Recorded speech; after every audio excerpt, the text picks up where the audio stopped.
Well, I mean, I think I was always aware of the presence of the walls, even as a child. I was very conscious that the walls were kind of up there, and I was living in the Bogside at the time, so um, I don't really know if I had the language really at that time to articulate what that meant politically or historically, but I was just very conscious that the walls were something that was uh, very real, very alive, and not historical at all. The walls became a kind of focal point for me, so a lot of the work that I made in the mid-80s really was about trying to kind of understand how the terrain here works, both what it feels like but what it means strategically. Just that kind of sense of the walls functioning as a kind of mechanism of surveillance and control was very, very real, experience. So for me, the kind of visual dominance that they had in my life as a child didn't disappear when I became an adult, and it became so pressing that I really felt as if I had to address it in some way. I was always struck by the kind of historical mistake I think that the British Army made when they kind of reoccupied the walls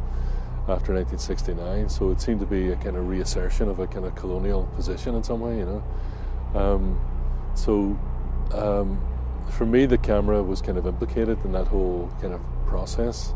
because I always kind of felt when I was kind of walking through the Bogside that I was being watched in some way. And then when I started using the camera, it was almost as if I could turn the camera back on the walls, so almost like to kind of reverse the gaze in some way. Both of these photographs are taken from a position that kind of mimics surveillance cameras on the wall looking down on the Bogside. So for me, trying to kind of replicate that position and trying to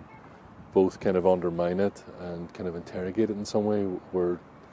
strategies that I was really kind of actively interested in at that time. Another work that I made in the walls is a black and white photograph with text, and the work's called Shifting Ground. The photograph really kind of reflects that idea of them being completely closed down by a series of what looked like really ad hoc security measures, like all kinds of wire meshes and corrugated sheeting and scaffolding. And at the same time, the idea, which I think was still alive in my mind, was that wasn't permanent, that this was shifting ground, that the status of the walls and the meaning of the walls could change.